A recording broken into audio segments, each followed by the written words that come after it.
결국 모두가 우려한 대로 임성근 사단장이 불송치되었습니다.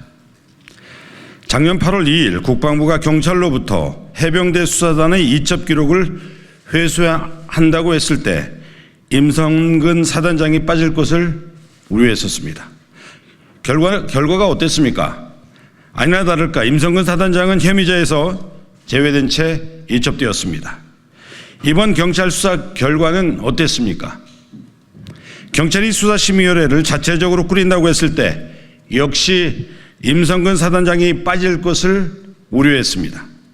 그런데 역시나 심의 결과 임성근 사단장은 불송치 결정되었고 경찰 최종 수사 결과에서까지 임성근 사단장은 면죄부를 받았습니다.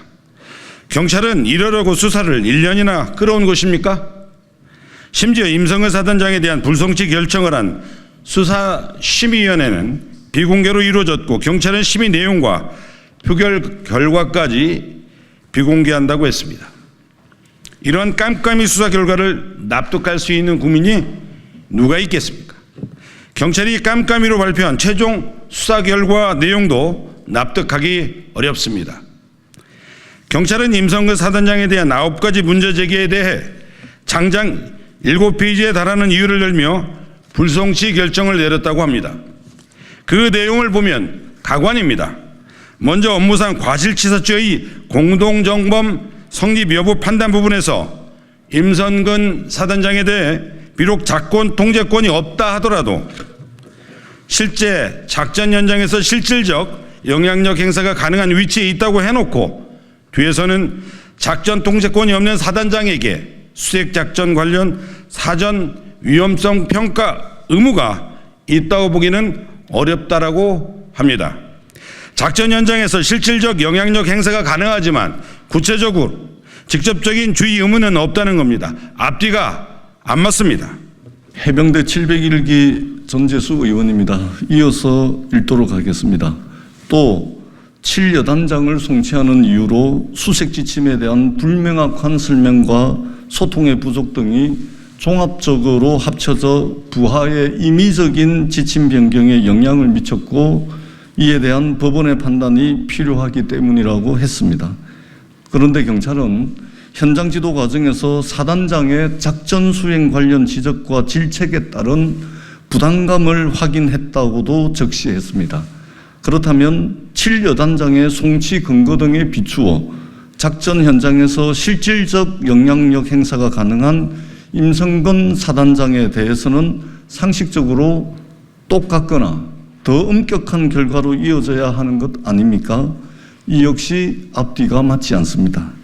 또 수변으로 내려가서 바둑판식으로 수색하라는 지시는 군사교범상 꼼꼼하고 면밀한 수색을 강조한 것뿐이라고 했습니다. 그런데 임성근 사단장은 지난 특검법 입법청문회에 나와서 바둑판식은 수중에서는 할 수 없는 육상에서만 가능한 작전 방법이라고 했습니다. 피의자 본인도 인정한 불가능한 지시까지도 경찰이 보기엔 적법했다는 말입니까? 임성근 사단장이 주장했던 내용 등을 그대로 뺏긴 것처럼 보이는 대목들도 숱하게 등장합니다. 경찰이 수사기관인지 임성근 사단장의 변호인인지 모를 지경입니다. 또 있습니다. 장성급의 직권남용 등 범죄에 대한 수사는 공수처의 관할입니다. 경찰이 왜 판단을 내리고 결론을 짓습니까? 공수처 수사 대상을 공수처에 넘기는 고려도 없이 수사를 종결해버린 것입니다. 이렇듯 경찰의 수사 결과를 납득할 수 없는 이유는 차고 넘칩니다. 수많은 국민이 오늘 경찰의 결정에 분노를 금치 못하고 있습니다. 윤석열 대통령은 수사 결과를 보고 국민들께서 봐주기 의혹이 있다, 납득이 안 된다고 하시면 그때는 먼저 특검을 하자고 주장하겠다라고 분명하게 국민 앞에서 말씀하셨습니다. 그 약속 반드시 지키셔야 할 것입니다. 경찰 수사 결과까지 이렇게 나온 이상 더 이상의 핑계는 소용없습니다. 지금 당장 특검법을 수용하십시오. 2024년 7월 8일 더불어민주당 해병대원 사망사건 진상규명 TF 일동 해병대 출신 황명선 전재수 국회의원,